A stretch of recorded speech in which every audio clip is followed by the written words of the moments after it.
আমি একটা মানুষ ছিলাম, আমার একটা নাম ছিল, সবার মতো আমার দেহে রক্ত পানি গাম ছিল। কবির ভাষা হলো, আমি একটা মানুষ ছিলাম, আমার একটা নাম ছিল, সবার মতো আমার দেহে রক্ত পানি গাম ছিল। মৃত্যু ছিল তাই সমাজে আমার অনেক দাম ছিল। আমি একটা মানুষ ছিলাম, আমার একটা নাম ছিল, সবার মতো আমার দেহে রক্ত পানি গাম ছিল। সবার মতো আমার দেহে রক্ত পানি গাম ছিল। মৃত্যু ছিল তাই সমাজে আমার অনেক দাম ছিল। মৃত্যু ছিল তাই সমাজে আমার অনেক দাম ছিল। আমি একটা মানুষ ছিলাম, আমার একটা নাম ছিল, সবার মতো আমার দেহে রক্ত পানি গাম ছিল। গায়ের জোরে ধনের জোরে কথা বলেছি, অহংকার ও বাহাদুরির সাথে চলেছি। কথা বুঝুন না আপনারা?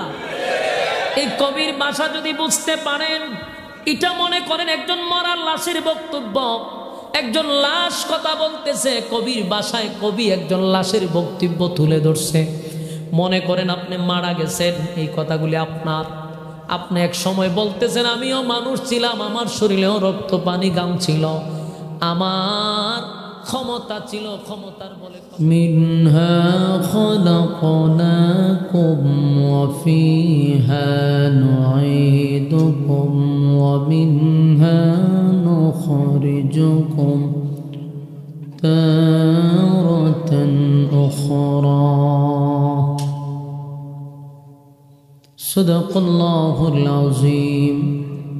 দুরূদ শরীফ পড়েন। আল্লাহুম্মা সাল্লি আলা। একটু কমান, মানে শীষ দেয়, এটা কমান, শীষটা কমান, আরো কমান, মাস্টার কমান, আউটফুটের মাস্টার কমান। দুরূদ শরীফ পড়েন। আল্লাহুম্মা সাল্লি আলা। এখন রিভাব দেন, রিভাব দিয়ে কোদেন হালকা। اللهم صل على محمد وعلى آل محمد كما صليت على إبراهيم وعلى নয়েজ দে, আরো কমান, নয়েজ দেন, নয়েজ টোটাল বন্ধ করেন। এরপরে শুধু রিভাব দেন, রিভাবের মধ্যে ইকো দেন। اللهم صل على محمد وعلى آل محمد كما صليت على হালকা ইকুদেন, হালকা, বেশি না। إنك حميد مجيد اللهم بارك على محمد وعلى آل محمد كما باركت على إبراهيم وعلى ইন্নাকা হামিদ। ভাই এই বাচ্চাগুলোর তুলে উপর দিতে পিছনে যাও, একদম পিছনে যাও, ওটা ওটা উঠতে যাও, উঠতে পিছনে যাও, একদম পিছনে। আপনারা যারা একটু বুঝেন সামনে আসেন, সব বুড়াগারা যা আছে সব পিছনে দেন। আল্লাহুম্মা বারিক আলা মুহাম্মাদিন ওয়া আলা আলি মুহাম্মাদ কামা বারাকতা আলা إبراهيم وعلى إنك حميد مجيد मेरा दिल तलब रहा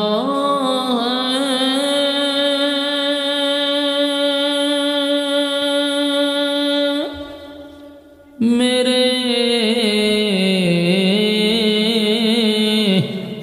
जल रहा है सीना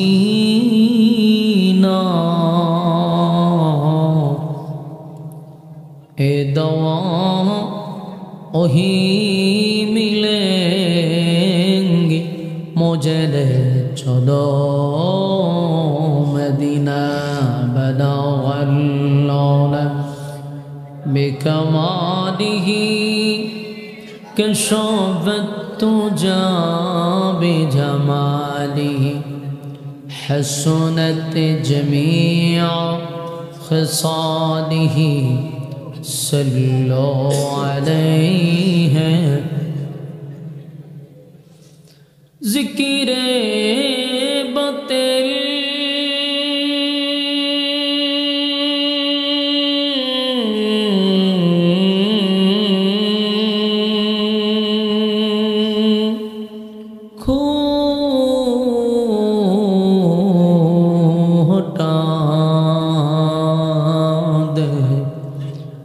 दिल सरब जिक्र में तेरे लगा दे रोज शाबिला इलाहा इल्लल्लाह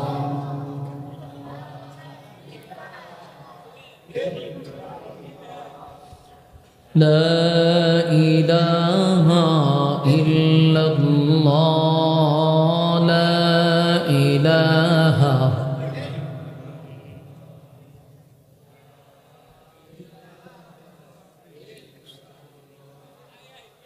এইখানে কথা কই এই দৌড়ে দেন আধা কিলো দৌড়ে দিয়া লাড়ি লিয়া দৌড় দেন ইল্লাল্লাহ লা ইলাহা লা ইলাহা ইল্লাল্লাহ লা এই সমস্যা কি কথা বলতেছ কেন এর উঠান গেতে উঠান এই পিছনে যাও একবার পিছনে কথা কওয়া শুরু করছে মোবাইল লয়ে ওদের এত ছোট খোলা মোবাইল লয়ে লা ইলাহা ইল্লাল্লাহু মুহাম্মাদুর রাসূলুল্লাহ সাল্লাল্লাহু আলাইহি ওয়াসাল্লাম আলহামদুলিল্লাহ গুতমপাড়া এলাকার যুবক বৃন্দের উদ্যোগে কবরবাসীর রূহের মাগফিরাত কামনায় আজকের এই বার্ষিক ইসলামী সম্মেলনের সম্মানিত যিনি সভাপতি হযরত মাওলানা মুফতি মোহাম্মদ আব্দুল হাই সাহেব, আজকের মাহফিলের যিনি সভাপতিত্ব আরও করছেন সহসভাপতি জনাব মোহাম্মদ মুস্তাক আহমদ সাহেব, এছাড়াও আরও অতিথিবৃন্দ মুআজ্জাজ মুকাররম হযরত উলামা ইকরাম, উপস্থিত নওজোয়ান ভাইয়েরা, মুরব্বিয়ানে আজম, কমান মাস্টার কমান, আপনারা যারা ভলান্টিয়ার যারা আছেন মেহেরবানি করে আপনারা দায়িত্ব পালন করেন। আশপাশের থেকে লোক সরাইয়া দেন। বা এটা কি কমাইছেন না বাড়াইছেন? আউটফুটে এত বাড়ান দরকার না, কমান, আউটফুটে কমান, সাউন্ড একটা স্মুথ রাখেন। ভলান্টিয়ার যারা আছেন আপনাদের দায়িত্ব হলো আশেপাশে যেন কেউ কথা না বলে, এই দায়িত্বগুলো পালন করেন। আমরা কথা যেন না বলি। এই ফুলাটারে দৌড়াই দেন, হ্যাঁ এন্দার রয়েছে কেড়া বয় না হারিয়া হারিয়া কথা কর,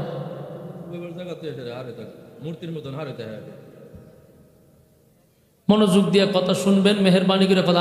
আরো আসেনি ছোটো গুড়াগাড়া ফোলা ফানি ডিরে লই তেন আরো, এরা কি ওয়াজ বুঝে? ছোটো মানুষ। আপনারা যারা ওয়াজ শুনবেন এরা ঘুরে বসে রয়েছেন, আর বাচ্চাগুলারে ফাটাইছে এখানে, এরা কি ওয়াজ শুনবো? এটা কি ওয়াজের মঞ্চে এরা লেগিয়া না আপনারা লেগিয়া? গুড়াগাড়া ফাটাই দেন, ওই দেন এত ছোটো ফোলা হ্যাঁ ভিডিও করতে হারিয়া, হ্যাঁ আরেকটারও লই আইছে হেরে দুইরা, মানে এই কীর্তিবৃত্তি চলতেছে অনেকক্ষণ ধরে। কিয়ামতের যে আলামত কত প্রকার, এটা আর অন্য হন আপনার এলাকাটা দিয়ে আলামত পাই করন যাব লেদা বোলা হয়ে গেন আমার সামনে হারিয়ত রেডিও হয়ে গেছে। আবার এটা হয় হর তুই হর ক্যামেরা ঠিক হইতেছে না, মানে পুরা কিয়ামত আলামত। এটি যদি আর 10 বছর পরে কিতা করবো হন বুঝেন, পুরা স্যাটেলাইট লামাইলে পুরা আপনারা খেত যেন এই অবস্থা। যারা ওয়াজ শুনবেন সামনে বসা থাকেন, বাচ্চা কাচ্চা কোনো সময় সামনে দিবেন না, ডিস্টার্বের কারণ। আমরা শুকরিয়া আদায় করি যে আল্লাহ রাব্বুল আলামিন আপনি এবং আমাকে দুনিয়ার সমস্ত ফিতনা ফাসাদ থেকে হেফাজত করে, হাজারো মানুষের মাঝখান থেকে যাচাই বাছাই করে, নির্বাচিত করে, পছন্দ করে, মহব্বত করে, ভালোবেসে দিনই একটা মজলিসে আসার বসার তৌফিক দান করছে। শুকরিয়া আদায় করি আলহামদুলিল্লাহ। লক্ষ কোটি দুরুদ এবং সালাম আল্লাহর সৃষ্টির প্রধান আকর্ষণ জনাবে মুহাম্মদুর রাসূলুল্লাহ সাল্লাল্লাহু আলাইহি ওয়াসাল্লামের সম্মানিত সুদী দিনী মজলিস, বরকতি মজলিস, আলেমদের সহবতে বসছেন কিছু দিনী কথা শোনার উদ্দেশ্যে। আর এখানে কবরবাসীদের মাগফিরাত কামনায় আজকের এই মাহফিল। তাই আমি এই বিষয়ে কিছু কথা উপস্থাপন করতে চাই। আল্লাহ রাব্বুল আলামিন তৌফিক দান করুক, আমিন। রাস্তাঘাটে দোকানপাটে যে সমস্ত ভাইয়েরা অনর্থক অকারণে নিষ্প্রয়োজনে সময় নষ্ট করতেছেন, মেহেরবানি করে আমরা প্যান্ডেলের ভিতরে চলে আসি। আমরা রাস্তাঘাটে সময়টুকু নষ্ট না করি, অল্প সময় আমরা প্যান্ডেলটার ভিতরে বসার চেষ্টা করব। আল্লাহর রাসূল বলেন নাজালাত আলাইহিমুস সাকিনাহ, যতক্ষণ দিনী মজলিসে বসা থাকবেন উপর থেকে সাকিনা রহমত নাজিল হবে। প্যান্ডেলের ভিতরে থাকলে গুনাহ না হওয়াটা সম্ভব, প্যান্ডেলের বাহিরে গেলে গুনাহ হওয়াটা সম্ভব। আল্লাহ আমাদের বুঝার, আমল করার, মানার তৌফিক দান করুক, আমিন। আমি আপনাদের সামনে এক আয়াতে কারিমা তেলাওয়াত করছি, আয়াত সুপরিচিত। এই আয়াতটা আমরা মূলত কেউ মারা গেলে আমরা পড়ি, ঠিক না? এটা আমরা পড়ি। এই জন্য এই আয়াতটা সকলের কাছে পরিচিত। মিনহা খালাকনাকুম, পারেননি এটা আপনারা?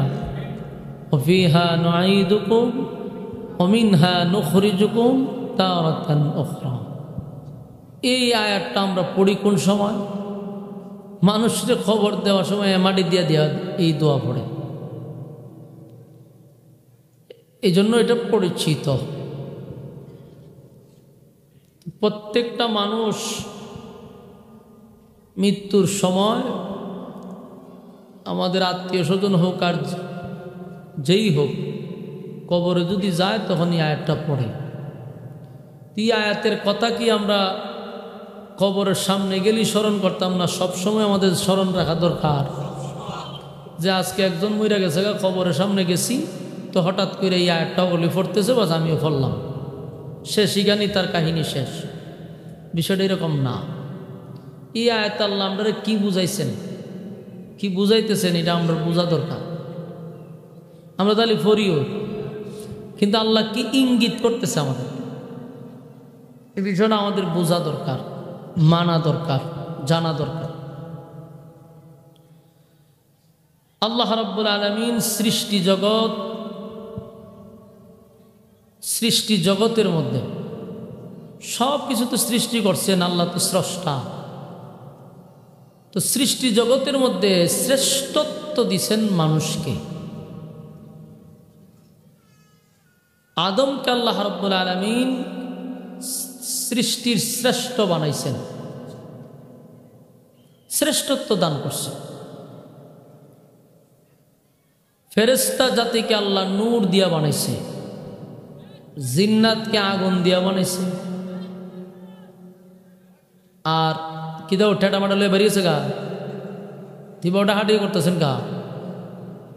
আরে আমি তো ভয় লাগে তো, কোন সময় বাইরে জায়গা টেটা মেটা লইয়া সব বনাস ডাকের লক্ষণে ভয় লাগে। এটা ডাক হাঁটি কেড়ে করে দৈরা লই এবারও মাপিল লই এবারও চিল্লা চিল্লি করে, এবার চিল্লা চিল্লি হলে ভয় লাগার কথা না। সাবধান, আমি গেলে এরপরে যা মনে হচ্ছে তা করি। মনোযোগ দেন, মনোযোগ দেন। আল্লাহ রাব্বুল আলামিন বলুন সৃষ্টির মধ্যে কারা শ্রেষ্ঠত্ব দিছে? আমরাও দিছে।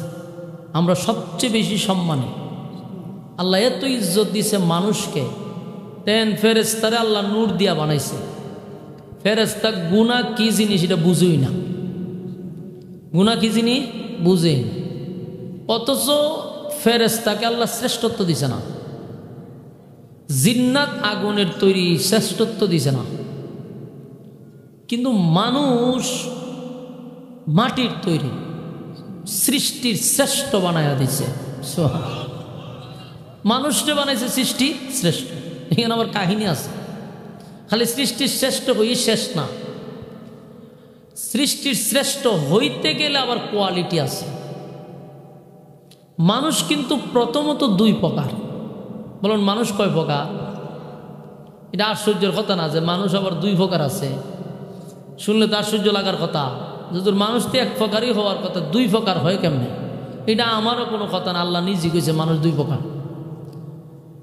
একদল মানুষ হলো সুরতে মানুষ, দেখতে মানুষ, মানুষের ঘরে জন্ম নিছে এই কারণে মানুষ, এটা এক ধরনের মানুষ। আর আরেক ধরনের মানুষ হলো গুণগত মানুষ।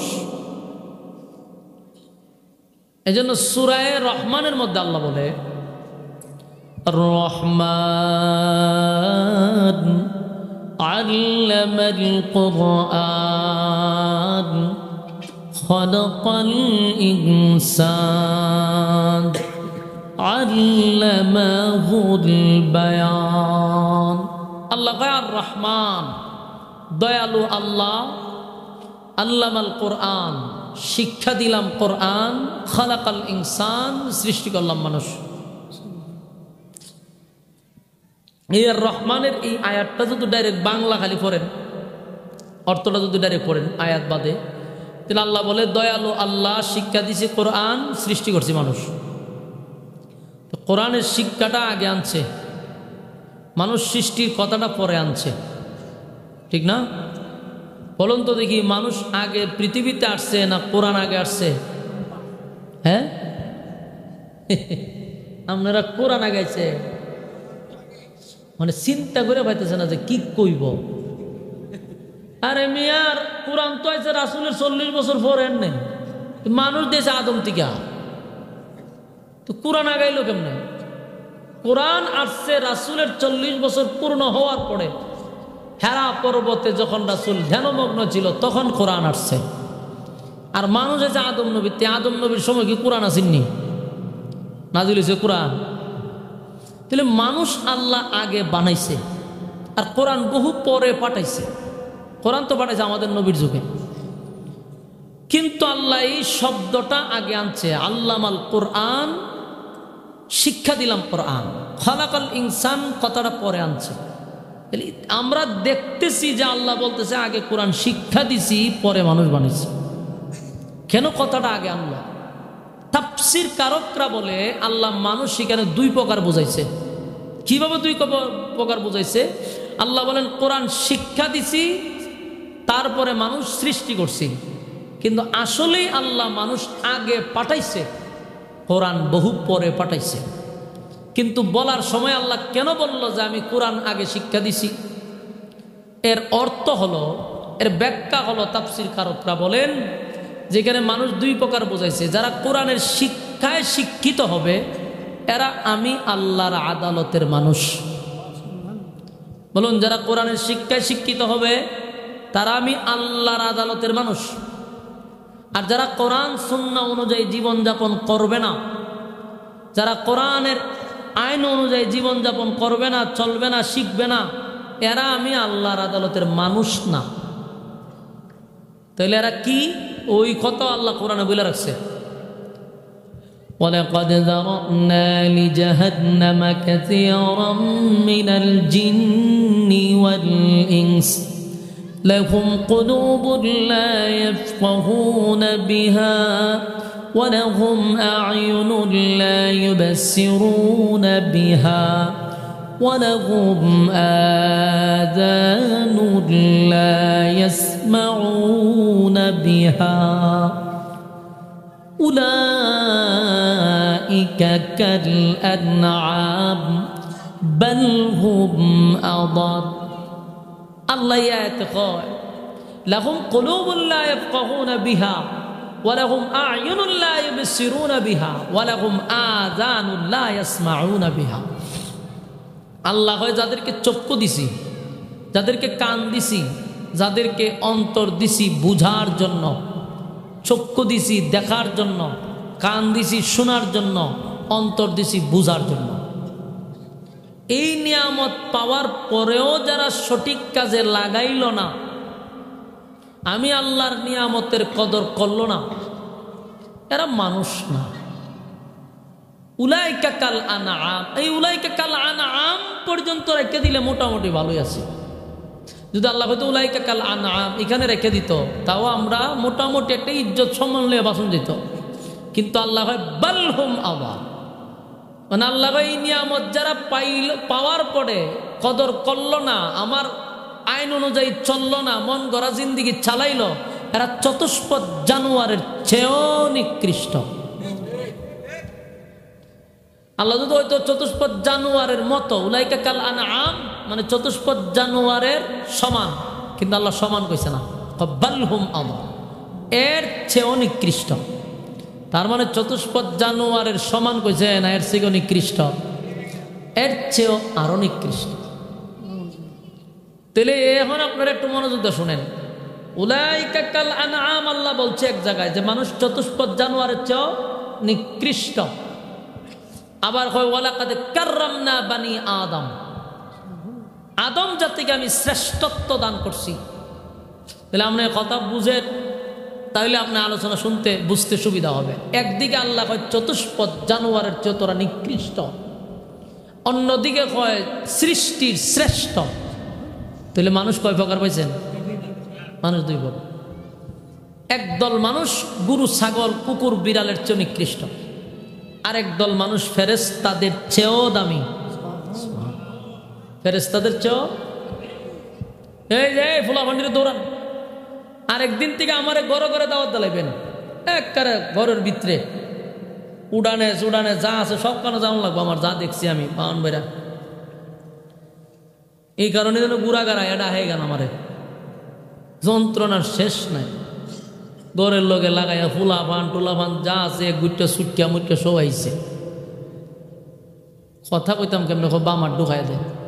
হ্যাঁ, সাইনবোর্ড যারা গলাত লাগাইছে এরা খালি একজনের দায়িত্ব পালন করতেছে, বাকি এরা কো সাইনবোর্ড একটা লাগাইছে খুব মনে মনে অনেক কিছু, এটা লইয়া খালি ঘুরে আসতে এলাকায়, কিন্তু এটার যে কি দায়িত্ব এটা আর বোঝে না। খালি একজন হয়েছে ফাইন ভিন্দা বেটা খার রয়েছে, এবার খালি কাজ করতেছে, আর বাকি সাইনবোর্ড লাগায় দোকানে যায় আর এটা কত করে লাড়া দেয়, দেখা আমি কিতা বুঝোস নি, কিন্তু এটার যে কাজ কি এটার বুঝে না। দায়িত্ব পালন করেন, দায়িত্ব পালন করেন। আমরা মানুষ কয় প্রকার পাইছি? একটা গুণগত মানুষ, আর একটা সুরতে মানুষ, দেখতে মানুষ। মানুষের ঘরে জন্ম নিলেই মানুষ হয় না, মানুষ হইতে গেলে কোরআনের শিক্ষায় শিক্ষিত হতে হয়। জাগতিক শিক্ষায় মানুষ হওয়া যায় না, দুনিয়ার শিক্ষায় মানুষ হওয়া যায় না। যদি মানুষ হইতো তাহলে তাসলিমা নাসরিন মানুষ হইতো। হুজুর এটা সালাম করেন। যদি দুনিয়ার শিক্ষায় শিক্ষিত হইতো তাহলে তাসলিমা নাসরিন কি কম পড়ালেখা করছে? হ্যাঁ, ডক্টর, সে উচ্চতর ডিগ্রি নিছে, আমেরিকা লেখাপড়া করছে, বাহিরের দেশ থেকে ডিগ্রি আনছে। এত শিক্ষিত হওয়ার পরেও হয় আমার ফেট আমার যার থেকে মনে চায় তার কাছ থেকে বাচ্চা নেই। নাউযুবিল্লাহ। এটা কি মানুষের কথা না গরু ছাগলের কথা? মিলায় দেখেন না, গরু ছাগলের বিয়া শাদী আসেনি, কুত্তা বিলের বিয়া শাদী আছে। কুত্তিয়ে কি কোনো বিয়া শাদী বল? তাহলে কত কুত্তার লোকে চলাফেরা করে বাচ্চা কাচ্চা জন্ম নেয়। তা তাসলিমা নাসরিন যদি কয় বলে আমার পেট যারে মনে চায় তার কাছ থেকে বাচ্চা নেবো, এটা কি মানুষের কথা না কুকুরের কথা? তাহলে এখন বোঝেন কি উচ্চ ডিগ্রি অর্জন করার পরেও মানুষ হইতে পারছে না কুকুর বিড়ালের চেয়ে নিকৃষ্ট হয়েছে? এই জন্য সব শিক্ষায় মানুষ হওয়া যায় না। মানুষ হইতে গেলে আল্লামাল কোরআন, কোরআনের শিক্ষায় শিক্ষিত হতে হবে। এখন আপনারা কইবেন হুজুর আমরা তো কোরআনের শিক্ষায় শিক্ষিত না, এখন আমরা কি তো গুরু ছাগল নি? আপনারা কোরআনের শিক্ষায় শিক্ষিত না, কিন্তু কোরআনের আইন তো মানতেছেন। এই যে বসছেন, কথা শুনতেছেন, মানার চেষ্টা করতেছেন, এটাও কোরআনের শিক্ষার ভিতরে পড়তেছে। আমরা তো শিক্ষাই দিতেছি, আপনারা তো শিক্ষা অর্জন করতেছেন, আপনারাও কোরআনের শিক্ষায় শিক্ষিত। কিন্তু যারা কোরআনের শিক্ষায় শিক্ষিত না, কোরআনের আইন মানতে রাজি না, এরা শুধু সুরতে মানুষ, এরা চতুষ্পদ জানোয়ারের চেয়ে নিকৃষ্ট। এরা যত বড় ডিগ্রি অর্জন করুক, এরা তাসলিমা নাসরিন, ঠিক কিনা? এরা সুমানুষ হইতে পারে না। এই জন্য আল্লাহ বলেন, শোনো, তোমরা সৃষ্টির শ্রেষ্ঠ বানাইছি। আদমরে বানানোর সময় সমস্ত ফেরেশতারা আল্লাহ অর্ডার দিছে, মাটি লইয়া আদম বানাইবার মাটি নিয়ে আসো। কোনো ফেরেশতার সাহস নাই মাটি আনার জন্য, কেউ আনতে পারছে না। মাটির শিকারের সুড়ে যত ফেরেশতা যায় আবার ফিরে আসে, কেউ সাহস হয় না যে এইভাবে তাফা দিয়ে মাটিটা আনবে। মাটি এত চিৎকার শুরু করছে তো ফেরেশতারা ফিরে চলে আসে। শেষে গেছে আজরাইলের যখন মাটি চিৎকার শুরু করছে, যতই কান্না কাটুক আর চিৎকার দোক, আজরাইল ইদিকে তাকাইছে না। একটা তাফা মাইরা প্রায় 40 মনের বেশি মাটি লইছে, এক তাফাতে লইছে। আল্লাহ কয় নে, তুই যখন আনতেই পারছস, তুই যেহেতু মাটি আনতারছস, তো তোর আমি আরেকটা দায়িত্ব দিলাম কিয়ামত পর্যন্ত। তোর ভিতরে যেহেতু মায়া দয়া নাই, তুই ভিতর থেকে যার সব রুহ লইবে, তুই ওই আজরাইলের রুহ নেওয়ার দায়িত্ব দিছে। নাহলে সমস্ত ফেরেশতারা আদমের মাটি আনতে যায়, কিন্তু আদম মাটি চিৎকার শুরু করছে। মাটির কান্নার কারণে, চিৎকারের কারণে মাটি আনার সাহস পায়নি, আজরাইলে পারছে। এই জন্য রুহ নেওয়ার দায়িত্বটা আজরাইলই হয়েছে। পৃথিবীর যত ধর্মের হোক, যত মতের হোক, যে কোনো ধর্ম পালন করুক, একটা বিষয়ে সবাই কিন্তু একমত, এটা হইল মরতে হবে। আওয়ামী লীগও হয় মরতে হইব, বিএনপিও হয় মরতে হইব, জাতীয় পার্টিও হয় মরতে হইব, জামাতেও হয় মরতে হইব, হেফাজতেও হয় মরতে হইব, সবাই হয় মরণ কতক্ষণ না দিই। যদিও এক একজনের রাজনীতির সিস্টেম এক এক রকম, এক একজনের ধর্ম এক এক রকম, কিন্তু মরার ব্যাপারে কারো কোনো দ্বিমত নাই, একমত, মরতে হবে, এটা বিশ্বাস করে। কিন্তু ইবাদতের ক্ষেত্রে ভিন্ন, বিশ্বাস করে মরণ লাগবো, কিন্তু আকাম কোহামের পিএইচডিও করে। বাস্তব না বাস্তব? আবার গেলে পরে ওয়াজ করে, হুজুর বেশি দিন বাঁচতাম না, তো দোয়া করে মরণ তো লাগবো, হুজুর দোয়া করেন আমরা লেগা, মরণ তো লাগবোই। কিন্তু গিয়া দিহি হে এক হাত বিড়ি আর এক হাত দিয়া মোবাইল টিপতেছে, দাড়িও নাই, টুপিও নাই, কিচ্ছু নাই, নমাজও নাই। আবার আমি গেছি ওয়াজ করতে, হুজুর দোয়া করেন, শরীরটা বেশি ভালো না, মরণ তো লাগবো, হয়ে টান তো আছে আমার সামনে। আমি বললাম তা আমার আর বেজ্জিতি হওয়ার বাহির রাখলেন কৌ? হ্যাঁ কিতা হুজুর? আমি না আরো দুইটা টান দেন, পারি সব না, আমার ভুলে গেছে, কইতে না টান দেন, এটা মালাই দেয়, আমার খেয়াল ছিল না। আমি তার আবেগ যদি আর করবার বাহির রাখছেন, মরবেন যে কইতেছেন, টান তো আছেন আমার সামনে, না আজরাইলের সাথে তো ভাইজলামি করতেছেন। এরকম সুশীল মানুষ আছে না? না, আল্লাহ কয় কুল্লু নাফসিন বিমা কাসাবাত রাহিনা, প্রত্যেকটা মানুষ, কুল্লু নাফসিন যায়িকাতুল মাউত, প্রতিটা প্রাণী মৃত্যুর স্বাদ গ্রহণ করতে হবে। প্রত্যেকটা প্রাণী মৃত্যুর স্বাদ গ্রহণ করতে হবে, এখান থেকে কেউ পলাইতে পারবে না। আপনি যদি মরণ থেকে পালানোর চেষ্টা করেন, বলুন পালানো সম্ভব? আপনার যেখানে মরণ লেখা, এখানে মরতে হবে, পাশার কোনো সিস্টেম নাই। সুলাইমান আলাইহিস সালাতু ওয়াস সালামের জামানায় একজন ব্যক্তি হঠাৎ করে সুলাইমান নবীর সামনে দাঁড়াইছে। দাঁড়ায়া দেখে এখানে একজন লোক সুলাইমান নবীর পাশেও দাঁড়ায় আছে। সুলাইমান নবীর কাছে আইছে একজন ফেরেশতা। তা আইসে পড়ে এই ব্যক্তিও সুলাইমান নবীর কাছে দাঁড়ানো আছে। যে ফেরেশতা দাঁড়াই রয়েছে এটা আজরাইল, মালাকুল মউত আজরাইল খারুল হুসাইন সুলাইমান নবীর কাছে। সুলাইমান নবীর পাশে সুলাইমান নবীর একজন উম্মত পাশে দাঁড়ায় ছিল। তো পাশে দাঁড়ায় রয়েছে পরে মালাকুল মউত আজরাইল খতন পরওয়ালি এর পায়ে বুলকি দিয়া চায়। এ সাউনি দিক্কা হের ভিতরে মানে অবস্থা খারাপ হয়ে গেছে, বয়ে হেতে তরতর করে কাঁপতেছে। এই লোকে গিয়া সুলাইমান নবীর হইতেছে, হুজুর আপনি বাতাসের একটা অনুমতি দেন না, আমার কোথাও দূরে নিয়ে ফেলাইয়া। তো কেন? না আমার এখানে থাকতাম অশান্তি লাগতেছে, আমার এই লোকটারও খুব ভয় করতেছে, আপনি আমার এখান থেকে দূরে কোথাও পাঠাই দেন। সুলাইমান নবী বাতাসরে অর্ডার দিছে যে হেরে নিয়ে অমুক জঙ্গলে ফেলাই দিয়া।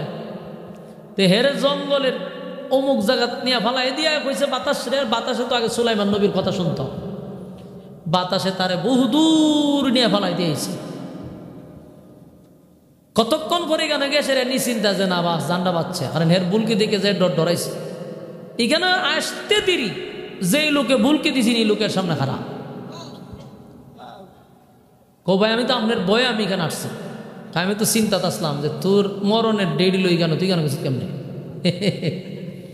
তোর মরণের জায়গা হইলই কেন? আমি তো তোর এইখানে দিকে আমি নিজে ব্যাক করে গেছি গা, যে হাজার হাজার মাইল দূর আমার এর রুহু নেওয়ার কথা, আমি গানে গেছি তুই নাই, তুই কেন কিতা করস? আল্লাহ তো ঠিক টাইম মতে আবার এখানে দিয়েছে। আজরাইল এইখান থেকে তার রুহু বাইর করছে। কথা বুঝতেছে? মালাকুল মউত আজরাইল সুলাইমান নবীর কাছে আসছে। সুলাইমান নবী জিজ্ঞাসা, তুমি আমার উম্মতের ভাই এইভাবে তাকাইছো কেন? হুজুর আমি তো আশ্চর্য হয়ে গেছি, তার মৃত্যু হইল প্রায় হাজার হাজার কিলোমিটার দূরে এই টাইমে, কিন্তু আপনার কাছে দেখে তো আমি অবাক হয়ে গেছি, তার মৃত্যু তো হাজার মাইল দূরে, কিন্তু এই টাইমে এখানে কি করে? আল্লাহর হুকুমের তো বিন্দু পরিমাণ এদিক সেদিক হয়। আমি পেরেশান হয়ে গেছি, এই জন্য আমি তার পায়ে চাইতেছি। আর সেও এই সুযোগে বাতাস রে দিছে হুকুম, হয় আমার দূরে কোথাও নিয়ে দিয়াও। ঠিক যেখানে তার মৃত্যু লেখা এখানে নিয়ে ভালো গেছে। আজরাইল হতের পরে গেমের জান্ডার কবজ করছে। তার মানে আপনার মৃত্যু যেখানে হবে সেখানে আপনার যেতেই হবে। কথা বুঝতেছে? যুবক ভাইরা, কুল্লু নাফসিন বিমা কাসাবাত রাহিনা, কুল্লু নাফসিন যায়িকাতুল মাউত। প্রত্যেকটা প্রাণী তার মৃত্যুর স্বাদ গ্রহণ করবে, কেউ মৃত্যুর থেকে রেহাই পাবে না। মালাকুল মউত আজরাইল প্রত্যেকের সঙ্গে সাক্ষাৎ করবে, এতে কোনো সন্দেহ নাই।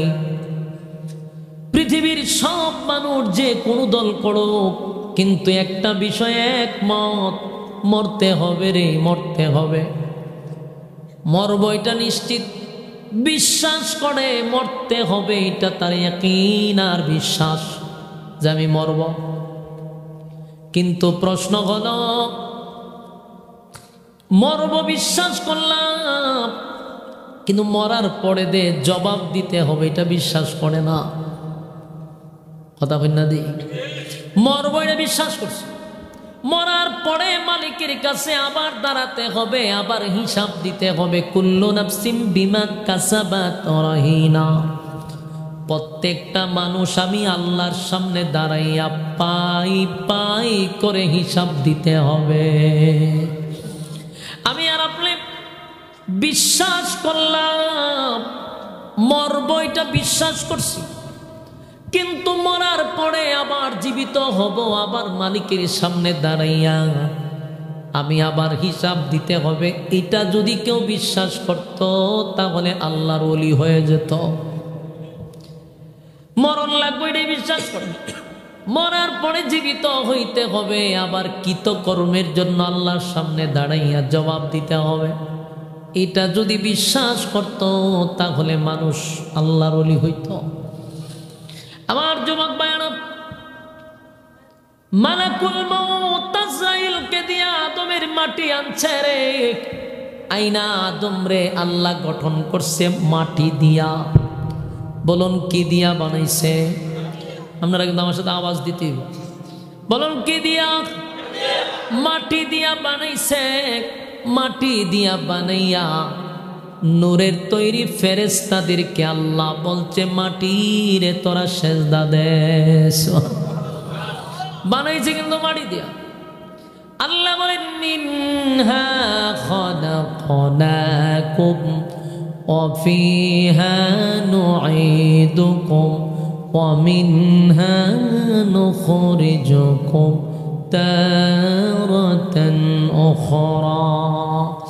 আল্লাহ বলেন মাটি দিয়া তোমাদেরকে আমি বানাইছি। মাটির সাথে আমাদের সম্পর্ক আছে রে। আমাদের বডিটারও আল্লাহ বানাইছে মাটি দিয়া। শুধু মাটি দিয়া বানাইছে এখানে শেষ না, মাটি দিয়া বানাইছি, মাটির সাথে আমাদের সম্পর্ক আছে। মাটি দিয়া বানাইছি, আবার তোমারে মাটির মধ্যে রেখে দেওয়া হবে। আল্লাহ বলেন রেখে দিব এখানে শেষ না, আবার মাটি থেকেই তোমারে দাঁড় করাবো। বলুন মাটি দিয়া বানাইছে, আবার মাটির মধ্যে শোয়া দিবে, আবার মাটির থেকে কথা হয় না। মাটি দিয়া বানাইল, মাটির মধ্যে রেখে দিবে, আবার মাটির থেকে সোজা কইরা দাঁড় করাবে। তাহলে মাটির সাথে আমাদের সম্পর্ক আছে না? না। আল্লাহ বলেন মাটি দিয়া বানাইছি, যদিও মাটি দিয়া বানাইছি, কিন্তু বান্দা তুই জানোস না তোর কত সম্মান আর মর্যাদা।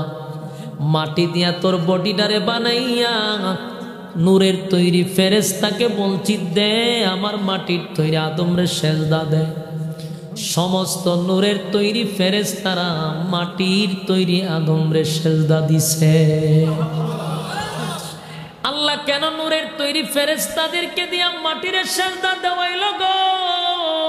তার এক নাম্বার কারণ হলো আমি আল্লাহ নূরের চেয়ে মাটির সম্মানটা বেশি দিছি। আশিক রাসূল বলেন মাটির সম্মান বেশি না নূরের বেশি? আমরা বেশি মাথা মোড়াই জন্য আমরা বুঝি কম লাফাই বেশি। বুঝি কম লাফাই বেশি।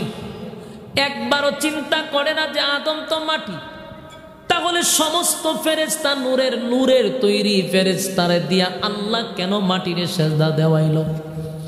বলুন যে সেজদা দেয় সে দামি, জান্নাত যারে দেয় সে দামি, যারে দেয় সে দামি। আদমরে সেজদা দিছে, সে তাই আদমরে আল্লাহ দামি বানাইছে। নূরের তৈরি ফেরেশতাদেরকে বলছে সেজদা দে, সেজদা দিয়া আল্লাহ নূরের চেয়েও মাটির সম্মান বাড়ায়া দিল।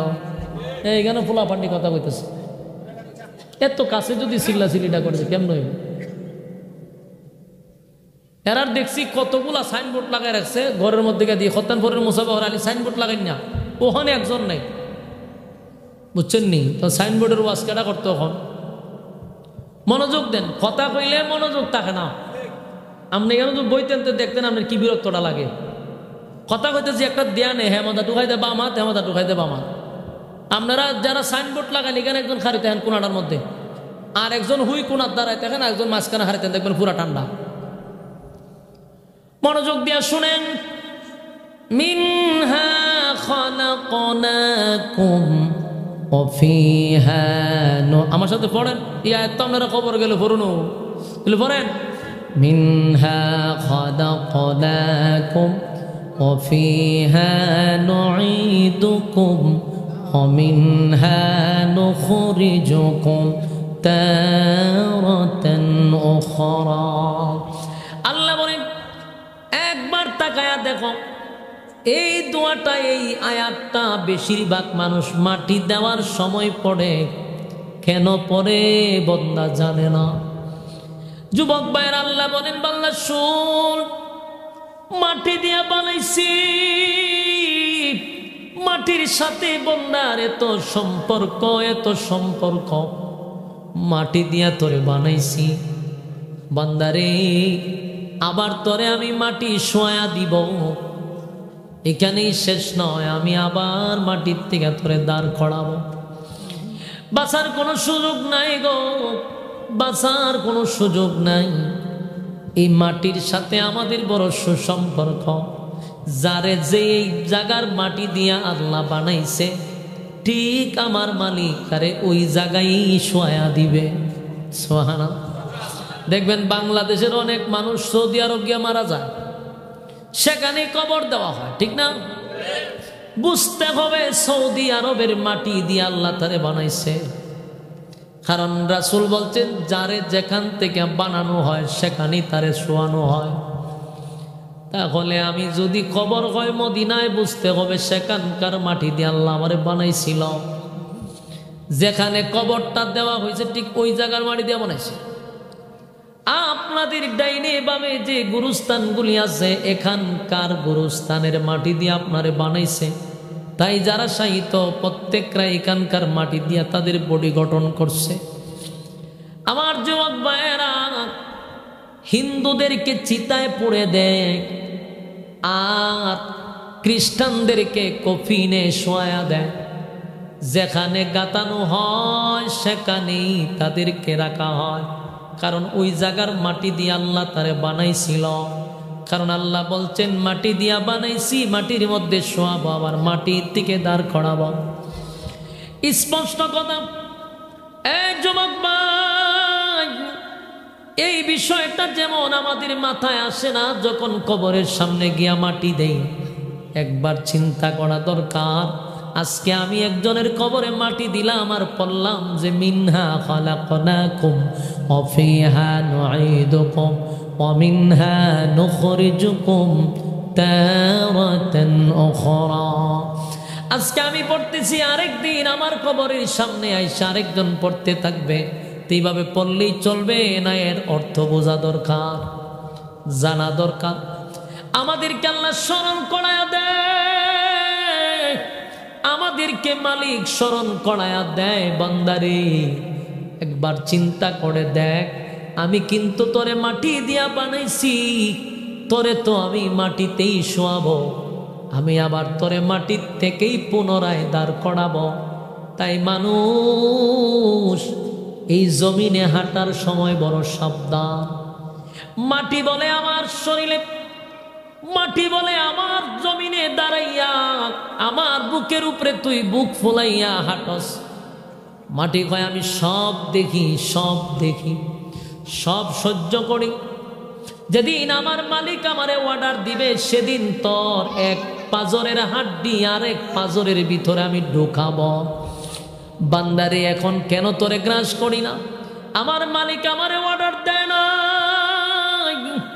কিন্তু মাটির মানুষের সঙ্গে একটা হিসাব আছে। প্রত্যেকটা মানুষের সঙ্গে মাটির একটা হিসাব আছে। প্রত্যেকটা মানুষকে মাটি একটা করে হইলো চাপ দিয়া ছাড়ব। এটা বড় ভয়ঙ্কর চাপ। দুই পাজরের হাড্ডি একসাথে হয়ে যায়, এমন জোরে চাপ মারবে মাটি। আল্লাহ কয়, মাটি এখন বরদাস্ত করে। মাটিরে কোদাল দিয়া কোবান, কোনো সমস্যা নাই, কুড়াল দিয়া কোবান, কোনো সমস্যা নাই। মাটির উপরে দাঁড়াইয়া জেনা, বেবিচার, সুদ, ঘুষ, মানুষ হত্যা, গুম, খুন, মানুষের উপরে জুলুম, মাটি বলে আমি কিয়ামতের আগে সব বর্ণনা করে দিব। সুবহানাল্লাহ।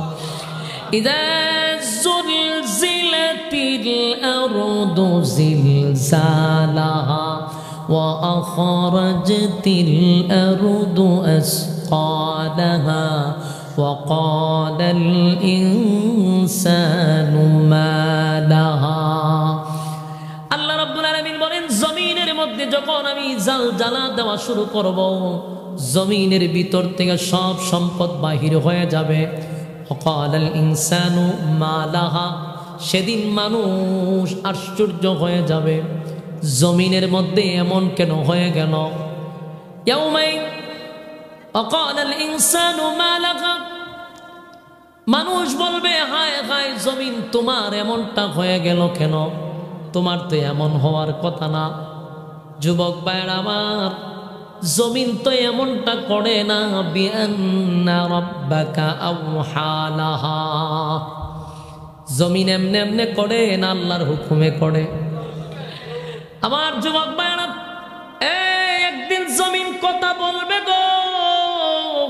জমিন একদিন কথা বলবে আর বলবে, মালিক আমার উপরে দাঁড়াইয়া, সে এই জায়গায় দাঁড়াইয়া সুদের টাকা লেনদেন করছে। আল্লাহ আমার বুকের উপরে দাঁড়াইয়া সুদ খাইছে, আমার বুকের উপরে দাঁড়াইয়া ঘুষ খাইছে, আমার উপরে দাঁড়াইয়া জানা বেবিচারে লিপ্ত হইছে। আল্লাহ আপনার অর্ডার ছিল না, তাই আমি তারে ধরতে পারি নাই। আল্লাহ আমার সামনে দাঁড়াইয়া, আমার উপরে দাঁড়াইয়া মানুষ খুন করছে, গুম করছে, হত্যা করছে, মানুষের উপর জুলুম করছে, মানুষের বাক শক্তি নষ্ট করে দিছে। এই নাফরমানকে ধরার অনুমতি পাই নাই। আল্লাহ আপনি অর্ডার দেন নাই, তাই আজকে আমি আল্লাহ তারে গ্রাস করতে চাই। সেদিন আল্লাহ অনুমতি দিবে, মাটি তুই চাপ মার। মাটি এমন জোরে চাপ মারবে, সর্বদিক দিয়া মাটি খাটো হয়ে আসবে, আর মানুষের এক পাঁজরের হাড় আরেক পাঁজরের ভিতরে ঢুকবে। উপায় থাকবে না, উপায় থাকবে না। মাটি পাই পাই করে হিসাব নিয়ে সারব। যুবক ভাইরা, এই জমিন, আল্লাহ সেদিন জমিনের জবান খুলে দিবে, জমিন কথা বলতে থাকবে। জমিন সেদিন বর্ণনা করতে থাকবে কোন জায়গায় কোথায় দাঁড়ায় আমরা আকাম কোকাম করছি। বলুন সেটা দিব খোদা কন্যা দি। আমাদের অতীত বললে চলবে না, আমাদের অতীত বললে চলবে না। প্রথমেই বলছি, সমস্ত প্রাণী জগৎ কিন্তু মৃত্যুর স্বাদ গ্রহণ করতে হবে, ঠিক কিনা? তাহলে জমিন দিয়া যখন আমরা চলবো, আমাদের বোঝা দরকার এই জমিনে আমি চিরস্থায়ী থাকবো না। জমিনে তো আমি চিরদিন থাকবো না গো। এখন যে আমি দাঁড়াইয়া আকাম কোকাম করতেছি, জমিন কিন্তু রেকর্ড করে রাখতেছে। আমারে জমিন ছেড়ে দিবে না, কারণ প্রত্যেকটা মানুষ মৃত্যুর স্বাদ গ্রহণ করতে হবে। মালাকুল মউত আজরাইলের থাবার থেকে কেউ বাঁচবে না। আজরাইল প্রতিদিন মালাকুল মউত আজরাইল বলে, আমি প্রতিদিন মানুষের সঙ্গে দৈনিক 5 বার দেখা করি। সুবহানাল্লাহ। 6 বার? 5 বার প্রতিদিন আপনি আমার সঙ্গে মালাকুল মউত আজরাইল দেখা করে। আজকেও দেখা করছে আমার সঙ্গে 5 বার, আপনার সঙ্গে করছে 5 বার। কেন দেখা করে রে? কোন কারণে মালাকুল মউত আজরাইল তোমার আমার সঙ্গে সাক্ষাৎ করে? তার 1 নাম্বার কারণ হলো, মালাকুল মউত আজরাইল একজন না, যে একজন আজরাইলের পৃথিবীর সব মানুষের রূহ কবজ করে, বিষয়টা এমন না। আমরা একটা ভুল ধারণা নিয়ে বসে আছি, আজরাইল মানুষের রূহ কবজ করে। আজরাইল হলে একজন ফেরেশতার নাম, কথা বুঝতেছেন? আজরাইল কয়জন ফেরেশতার নাম? একজন ফেরেশতা পৃথিবীর সব মানুষের রূহ কবজ করে না, এটা একটা বাউতাবাজি এবং ফালতু কথা। আজরাইল তো একজন ফেরেশতা, উনি সবার জান কবজ করে না। উনি হলেন লিডার, ওনার অধীনে হাজার হাজার কোটি ফেরেশতা কাজ করে। এই জন্য দেখবেন কোরআনে কোথাও আজরাইল শব্দ ব্যবহার করা হয় নাই, সব জায়গায় মালাকুল মউত। বলুন আজরাইল কইছে কোরআন আজরাইল আছে কোন জায়গা? মালাকুল মউত আছে। এরা ফেরেশতাদের লিডার হইল আজরাইল। উনার আন্ডারে সব রূহ নেয়, যে এরকম ফেরেশতারা উনার আন্ডারে থাকে। আর আল্লাহর নবী বলেন, আমারে যে বানাইছে, আমার রূহ নেওয়ার জন্য একজন ফেরেশতা রেডি করে রাখছে। কথা বুঝতেছেন? এই ফেরেশতা আবার আপনার রেখে ধরতো না। প্রতিটা মানুষ সৃষ্টি জগতে সৃষ্টি করছে বলে এক একজন ফেরেশতার এক একটা দায়িত্ব। আমার রূহ নেওয়ার জন্য একজন ফেরেশতা রেডি আছে। হের কাজ হইল আমার সাথে দৈনিক 5 বার দেখা করে, ছবি দেখে, টাইম দেখে, সব দেখে মিলায় যে না এখনো সময় হয়েছে না, বারবার দেখে যে ঠিক আছে নি, ইঞ্চিত পরিমাণ, সেকেন্ড পরিমাণ কোনো বেশ কম হয় না। টাইমে বক্তা কমারে ধরে লইব। আমরা মনে করি একজন ফেরেশতা তামাম পৃথিবীর মানুষকে রূহ নিয়ে যায়। একদিন দেখিয়ে কুজুর ওয়াজ করতেছে, মালাকুল মউত আজরাইল সবার রূহ কবজ করে। আজরাইল মালাকুল মউত কয় না, আজরাইলে সবার রূহ কবজ করে। তা আজরাইলে জিগায় যে আপনি একই মিনিটে একই সময়ে সবগুলা মানুষের রূহ কিভাবে কবজ করে? আমার কাছে গোটা পৃথিবীর একটা প্লেটের মতো। তো প্লেটের মধ্যে ভাত থাকলে দেখি দৌড়ন লাগে, এই সমস্ত ফালতু যুক্তি দিয়া মানুষের ব্রেন ওয়াশ করে। তো ভাইছেন কো প্রত্যেকটা মানুষের রুহ নেওয়ার জন্য ফেরেশতা আছে না নাই? আরে একজন ফেরেশতা আজরাইলে সবার রুহ নিত কেন? ফেরেশতা কি কম পড়ছে নি? মালাকুল মউত প্রত্যেকটা ফেরেশতা এই আজরাইলের অধীনে যারা রুহ কবজ করে। আমার রুহ নেওয়ার জন্য 24 ঘন্টা যিনি দায়িত্ব পালন করতেছে ওনার নাম হলো মালাকুল মউত। কথা বুঝতেছে?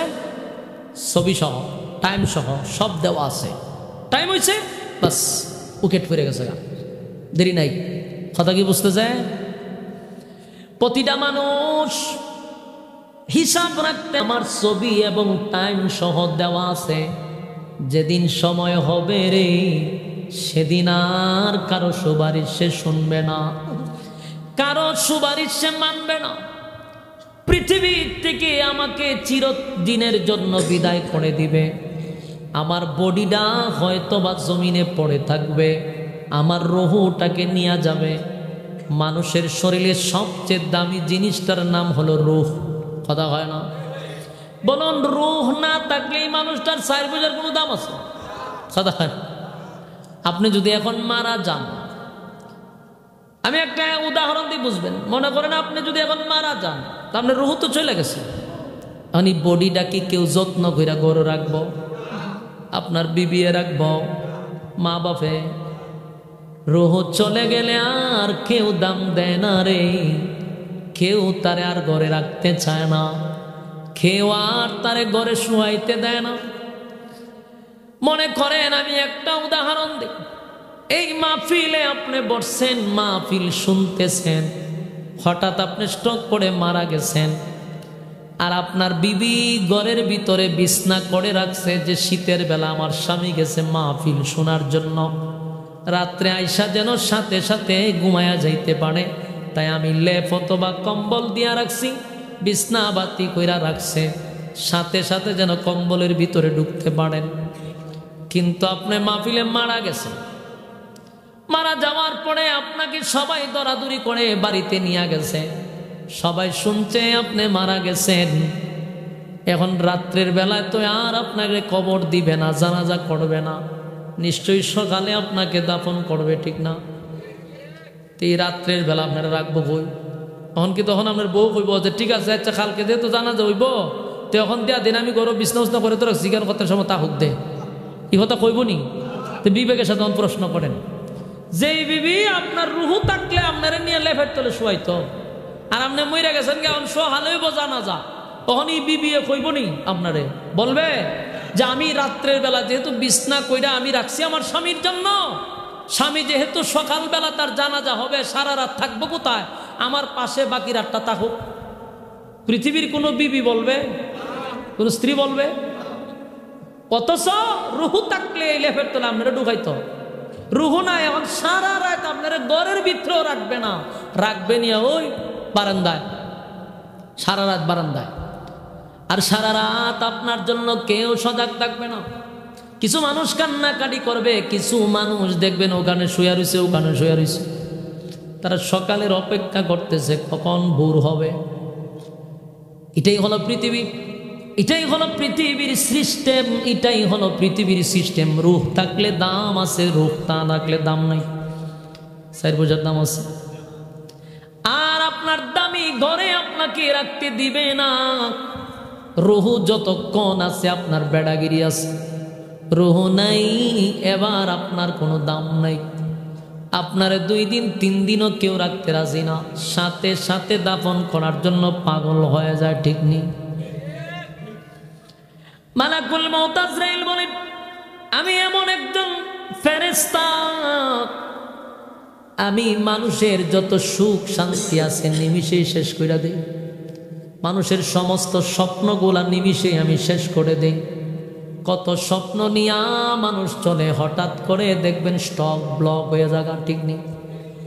তার চোখে কতগুলা স্বপ্ন ছিল নিমিষেই শেষ। মোটর সাইকেল দিয়া ব্রাহ্মণবাড়িয়া বিশ্বরোড থেকে শেরওয়ানা দিছে, আপনাদের এখানে আসবে গাটুরা। আসার সময় চোখে কত স্বপ্ন নিয়ে টান দিছে মোটর, রাস্তাটায় আজ মুখামুখি হয়েছে, বাসের লগে লেগেছে, লেগে গেনি শেষ। কিন্তু তার চোখে অনেক স্বপ্ন ছিল, কিন্তু সে জানতো না যে নিমিষেই শেষ। এই জন্য যুবক ভাইয়েরা, আজকের মাহফিলটা কিন্তু কবরবাসীর রুহের মাগফিরাত কামনায়। আপনার ডাইনে বামে অনেকগুলা কবর আছে রে, যে কবরে যারা শুয়ে আছে এরাও এক সময় এরকম মাহফিলে বৈশা ওয়াজ শুনছে, ঠিক কিনা? এরা এক সময় বৈশা বৈশা কথাগুলি শুনছে। আজকে আপনারা শুনতেছেন, আগামীতে আপনারা শুনবেন না। আমি আপনি বৈশা ওয়াজ করতেছি, এক সময় আমিও ওয়াজ করব না, আপনারাও ওয়াজ শুনবেন না, আরেকজন করবে, আরেকজন শুনবে, ঠিক কিনা? কবরে যারা শুয়ে আছে তাদের সামনে গিয়ে একটু দাঁড়াবেন। যাদের দাফড়ে এলাকাবাসী কাঁপত, আজকে তাদের কোনো সারা শব্দ নাই। বাস্তব না বাস্তব? এই জন্য কবি বলে, আমি একটা মানুষ ছিলাম, আমার একটা নাম ছিল, সবার মতো আমার দেহে রক্ত পানি গাম ছিল। কবির ভাষা হলো, আমি একটা মানুষ ছিলাম, আমার একটা নাম ছিল, সবার মতো আমার দেহে রক্ত পানি গাম ছিল। মৃত্যু ছিল তাই সমাজে আমার অনেক দাম ছিল, আমি একটা মানুষ ছিলাম, আমার একটা নাম ছিল, সবার মতো আমার দেহে রক্ত পানি গাম ছিল, সবার মতো আমার দেহে রক্ত পানি গাম ছিল। মৃত্যু ছিল তাই সমাজে আমার অনেক দাম ছিল, মৃত্যু ছিল তাই সমাজে আমার অনেক দাম ছিল, আমি একটা মানুষ ছিলাম, আমার একটা নাম ছিল, সবার মতো আমার দেহে রক্ত পানি গাম ছিল। গায়ের জোরে ধনের জোরে কথা বলেছি, অহংকার ও বাহাদুরির সাথে চলেছি। কথা বুঝুন না আপনারা? এই কবির ভাষা যদি বুঝতে পারেন, এটা মনে করেন একজন মরার লাশের বক্তব্য, একজন লাশ কথা বলতেছে কবির ভাষায়, কবি একজন লাশের বক্তব্য তুলে ধরছে। মনে করেন আপনি মারা গেছেন, এই কথাগুলি আপনার, আপনি এক সময় বলতেছেন আমিও মানুষ ছিলাম, আমার শরীরেও রক্ত পানি গাম ছিল, আমার ক্ষমতা ছিল, ক্ষমতার বলে কথা বলছি, অহংকার নিয়ে কথা বলছি, ঠিক কিনা? এই জন্য কবিটা বলছে, আমি একটা মানুষ ছিলাম, আমার একটা নাম ছিল, সবার মতো আমার দেহে রক্ত পানি গাম ছিল, সবার মতো আমার দেহে রক্ত পানি ঘাম ছিল। গায়ের জোরে দনের জোরে কথা বলেছি, অহংকার বাহাদুরির সাথে চলেছি। নাম ধরে কেউ বলছে না, আজ বলছে মরা লাশ, নাম ধরে কেউ বলছে না, আজ বলছে মরা লাশ, দাফন হবে জলদি কখন নইলে সর্বনাশ। এই কথাগুলি একটা ওয়াজ, এই কথাটি ওয়াজ, আর ওয়াজ করার লাগে না। কবি তার ভাষায় বলতেছে, আমি তো বেড়াগিরি কম দেখাই নাই গো, আমার দাফড়ে এলাকাবাসী কাঁপত, আমার কথায় মানুষ উঠতো আর বসত। অহংকার দেখাইছি, টাকার বাহাদুরি দেখাইছি, আজকে আমার নাম ধরে কেউ ডাক দেয় না রে, কেউ আমার নাম ধরে ডাক দেয় না। বলুন, মানুষ যদি মারা যায় তার নাম ধরে কেউ ডাক দেয়? জোরে কন্যা। আমার যুবক ভাইরা, যদি আমার বাবাও মারা যায় গো, মনে করেন আপনার বাবা ঢাকা মারা গেছে, অ্যাম্বুলেন্স আপনার বাড়িতে নিয়ে আসতেছে, আপনি জিজ্ঞাসা করতেছেন অ্যাম্বুলেন্স কোথায়, একবারও কি বলছেন আব্বা কোথায়? বলে লাশ কতটুক দূরে আসছে? আপনি অ্যাম্বুলেন্সের ভিতরে যারা আছে তাদের সঙ্গে যোগাযোগ করতেছেন যে লাশ কোথায় আছে, কতটুক আসছে, একবারও বলে না আব্বা কোথায় আছে। বাস্তব না বাস্তব? এই রুহুর এত দাম, রুহুটা চলে গেলে আর ওই মানুষটারে আব্বা ডাকে না, ভাই ডাকে না, বন্ধু ডাকে না, এমনকি নাম পর্যন্ত গায়েব হয়ে যায়। যার নাম আব্দুর রহমান, আব্দুল করিম, জীবনেও আর আব্দুল করিম বইলা ডাক দেয় না। কয় লাশের চেহারাটা একটু দেখাও, একবারও বলে না আব্দুর রহমানের চেহারাটা একটু দেখাও, কয় নেই। নাম ধরে কেউ বলছে না, আজ বলছে মরা লাশ, দাফনে হবে জলদি কখন নইলে সর্বনাশ। কেউ রাখতেও চায় না, তাড়াতাড়ি দাফন করতে চায়, ঠিক কিনা?